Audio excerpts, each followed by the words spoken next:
नमस्कार साथियों। आज के अंक में आपका स्वागत है। मैं दिलबाग सिंह धनखड़। आज हम चर्चा करेंगे, कल दिल्ली के ओल्ड राजेंद्र नगर में एक IAS academy, Rao IAS academy में एक बहुत दुख भरी घटना हुई। 3 बच्चे जो लाइब्रेरी में पढ़ रहे थे, बच्चे तो खैर हालांकि 30 थे, वहाँ 30 के करीब उनकी संख्या बताई जाती है। 3 बच्चे लाइब्रेरी में पानी भरने की वजह से वो निकल नहीं पाए और उनकी बहुत ही वहाँ एक दुखद मौत हो गई। तीनों जवान बच्चे, होनहार बच्चे, जो कि आईएएस की तैयारी कर रहे थे। अब आप समझ सकते हैं, जो बच्चे आईएएस की तैयारी कर रहे हैं, माँ बाप से घर से इतनी दूर रह के जो बच्चे मेहनत कर रहे हैं, उनके क्या सपने होंगे, क्या उनकी इच्छाएं होंगी। लेकिन उन सब की इच्छा, उन सब के सपने दिल्ली की भ्रष्टाचार व्यवस्था के कारण दम तोड़ दिया।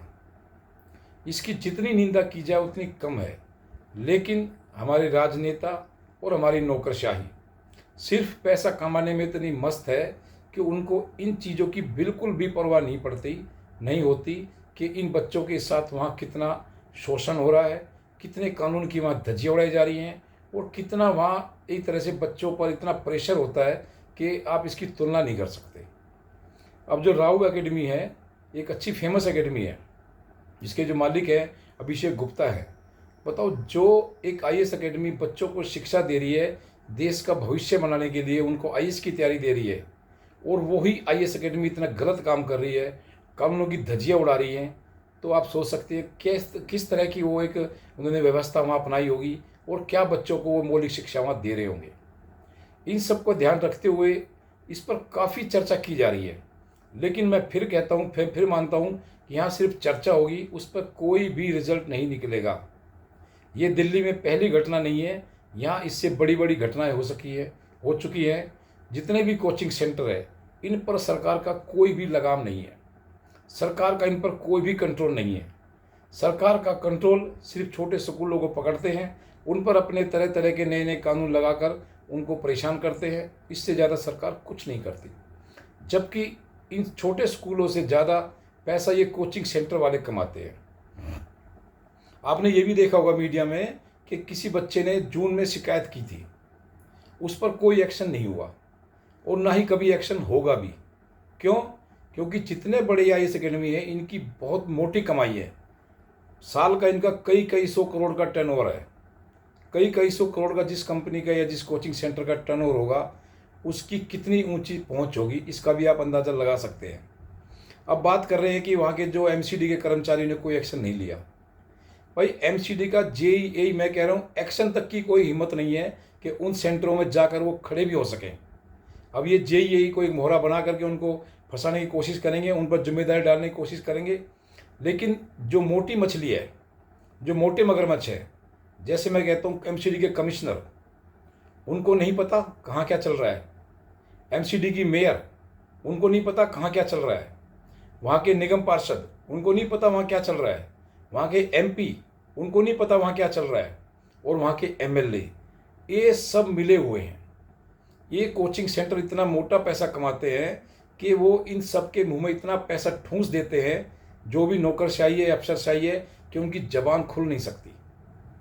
ये 3 जो जवान बच्चे, दुखद मौत उनकी हुई है, उनके परिवार से पूछो उन पर क्या दुख के पाट टूट पड़े होंगे। लेकिन सिर्फ 2-4 दिन चर्चा होकर के रह जाएगी, इससे ज़्यादा कुछ नहीं होगा। जितने बड़े कोचिंग सेंटर हैं, इनकी कमाई का आप अंदाज़ा नहीं लगा सकते। इनकी कमाई का अंदाज़ा बिल्कुल भी नहीं लगा सकते, क्योंकि इनकी कमाई का अंदाज़ा हर एक की बस की लगाना भी नहीं है। हम आप लोग तो कैलकुलेटर से इनकी काउंटिंग नहीं कर सकते कि कितनी मोटी कमाई करते हैं ये। अब जो राउस एकेडमी है, इसी की मैं बता देता हूँ आपको, इसकी करीब करीब 2 लाख रुपए की इसकी फ़ीस है। 2 लाख रुपए की इसकी फ़ीस है, केवल 6 महीने की। 6 महीने की कोचिंग देते हैं, उसकी 2 लाख से ऊपर इनकी फ़ीस बैठती है एक सब्जेक्ट की।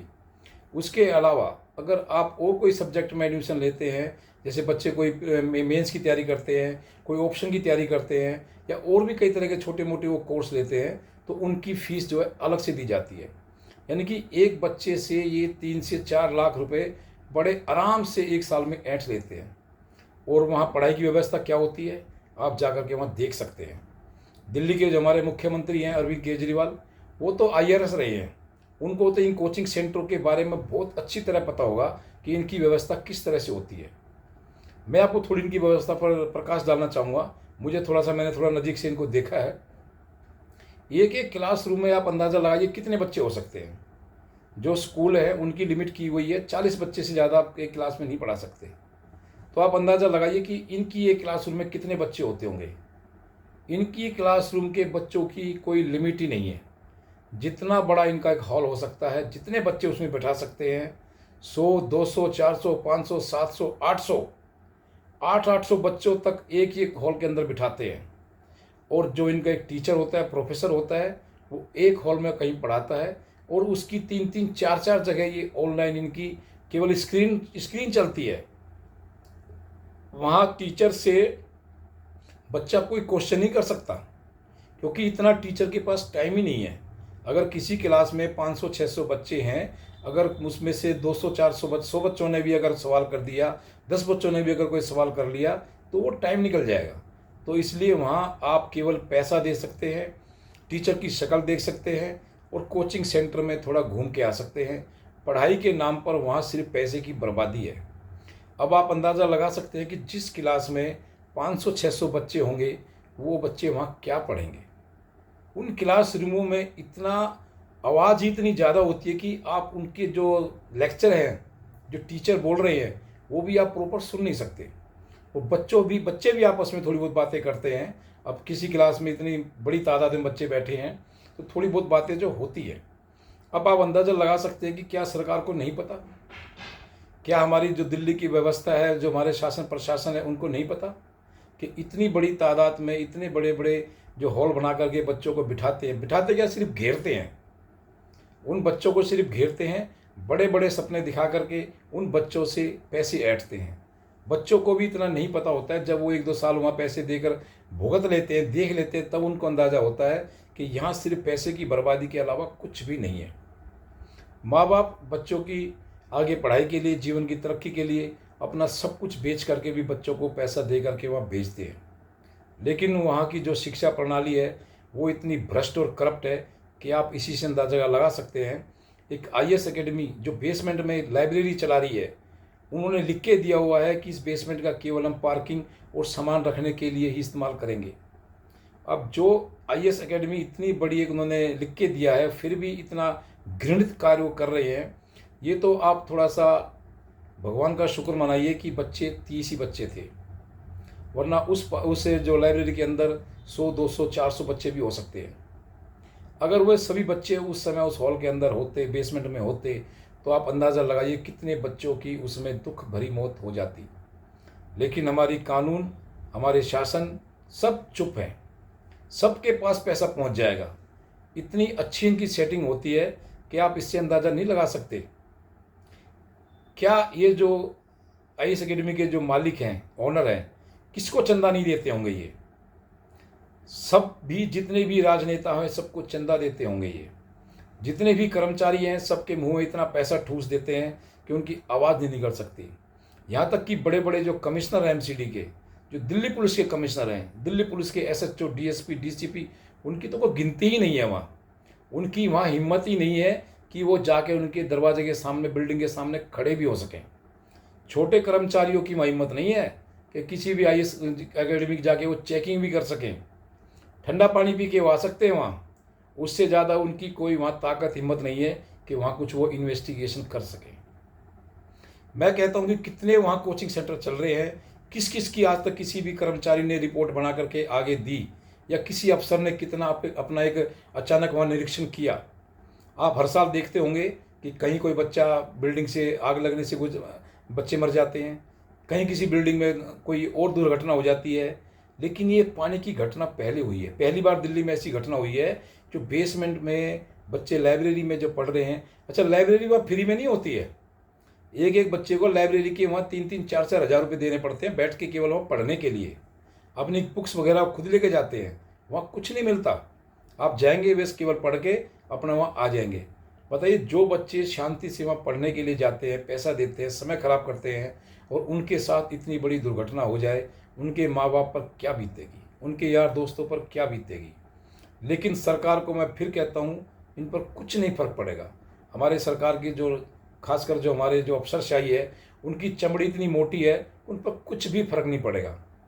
मैं तो ये कहता हूँ कि जब तक इन अफसरों के बच्चे वहाँ नहीं मरेंगे, दो चार के कमिश्नरों के, खासकर छोटे AIJ की बात नहीं कर रहा मैं, जो भी कमिश्नर है, दिल्ली पुलिस कमिश्नर है या MCD के कमिश्नर है, इनके बच्चे जब तक वहाँ दो चार के नहीं मरेंगे, इन लोगों पर कोई भी फर्क नहीं पड़ेगा। क्योंकि इनकी मोटी चमड़ी इतनी है, इनको इतना पैसा मिल जाता है, हर त्यौहार पर, हर चीज़ पर इनकी इतनी सुख सुविधा पहुंचाई जाती है कि उनके जो छोटे कर्मचारी हैं, कोई अगर ईमानदारी से वहाँ काम करना भी चाहे तो वो नहीं कर सकता। अब आप देखेंगे कि इस पर सिर्फ लीपापोती होगी, दो चार छोटे मोटे कर्मचारी को पकड़ा जाएगा और उन पर कुछ थोड़ी बहुत सख्ती पाबंदी लगा दी जाएगी। हालांकि उनको पिछले दरवाजे से उनको भी कुछ ना कुछ पैसा दे दिया जाएगा। दो चार को सस्पेंड करेंगे, उसके बाद उनका ट्रांसफ़र हो जाएगा और वो दोबारा से किसी न किसी और दूसरे एरिया में उनकी पोस्टिंग दे दी जाएगी। लेकिन व्यवस्था ऐसी कैसी चलती रहेगी। आप गलियों में चले जाइए, अगर किसी भी कोचिंग सेंटर में कोई ऐसा हादसा हो जाता है तो बच्चों को भगने की निकलने की जगह नहीं मिलती। आप देख सकते हैं कई ऐसे केस हुए हैं, बच्चे छतों से कूद जाते हैं जान बचाने के लिए, बिजली के तारों को पकड़ लेते हैं कूदने के लिए। लेकिन हमारे जो नेता हैं, अफसर हैं, उनकी चमड़ी में कोई भी जरा सा पसीने नाम की चीज़ नहीं आती। इन चीज़ों से हमारे देश का जो भविष्य है, बच्चे हैं, उन पर कितना बुरा प्रभाव पड़ रहा है आप देख सकते हैं। अब जो बच्चा वहाँ भ्रष्टाचार के कारण वहाँ शिक्षा ले रहा है, क्या थोड़े बहुत गुण उसके अंदर नहीं आएंगे भ्रष्टाचार के? जरूर आएंगे। जो बच्चे वहाँ परेशान होकर के पढ़ाई कर रहे हैं, वो क्या वहाँ की व्यवस्था को देखकर उनकी मानसिकता नहीं बदलेगी? जरूर बदलेगी। तो मैं सरकार से कहना चाहूँगा, हालांकि सरकार को कहने का कोई फ़ायदा नहीं है, क्योंकि ये चीज़ें बहुत बार हो चुकी है। उपहार कांड में भी क्या हुआ, कितने आदमी वहाँ मरे, कुछ नहीं हुआ, सब छूट गए। सबको मोटे मोटे पैसे, जजों तक, कमिश्नर तक, पुलिस वाले तक, सब तक ऐसी फाइल सेट हो जाती है कि दो चार वहाँ फायर के अफसरों को पकड़ा, उन पर केस बनाया और जयराम जी की बात खत्म। और अब यहाँ भी देखिए, मजे की बात ये है, अभी जो ये कांड हुआ है कल बेसमेंट में पानी भरने में, एक गाड़ी वाले को पकड़ा है उन्होंने, जो कोई थार गाड़ी है, वहाँ से वो निकल के गई है, कह रही है गाड़ी की वजह से ये पानी बेसमेंट में गया है। बताओ कितने मजे की बात है। क्या अपने घर भी कोई नहीं जाएगा? क्या गाड़ी लेके अपने घर नहीं जाएगा कोई? लेकिन सरकार को लीपापोती करनी है और निर्दोष आदमियों को उसमें फंसाना है। अब जिस नाले की सफाई तोड़ाई ये आज कर रहे हैं, JCB, 3 JCB वहाँ लगा दी। अब 2 दिन पहले ही MCD में और LG में तकरार हुई थी कि ये वे नाले की सफाई नहीं करने दे रहे। LG कहता है कि ये सफाई नहीं कर रहे और मेयर कहती है कि LG सफाई नहीं करने दे रहा। अब बताओ वहाँ जो JCB पहुँची है वो किसने भेजी है? अब वो JCB वहाँ कैसे सफाई कर रही है, कैसे नालों की गाद निकाल रही है? ये सिर्फ नौटंकी है, ड्रामेबाजी है। मैं तो कहता हूँ इसमें मेयर को और जो हमारे जो LG साहब हैं, इनको भी बहुत सख्त इन पर पेनल्टी पड़नी चाहिए, क्योंकि इन सब की मेन जिम्मेदारी है कि देश को या हमारी दुनिया को, दिल्ली को ये किस तरह से चलाते हैं। और गरीब बच्चे, जो शरीफ बच्चे, जो बेचारे बच्चे वहाँ पढ़ने जाते हैं, उनके साथ ऐसी दुर्घटनाएं होती है, सरकार उन पर कुछ नहीं करती और ना ही कुछ करेगी। या तो सिर्फ एक योगी जी जैसा शासन होना चाहिए, जितने मोटे ये बड़े जो करप्ट ये जो IAS कोचिंग सेंटर चला रहे हैं, इन सबको ज़मीन दोज कर देना चाहिए, इन सब की बिल्डिंग को बिल्कुल मिट्टी में मिला देना चाहिए और इनके जो मालिक हैं, इनको तो मैं कह रहा हूँ फांसी पर लटका देना चाहिए।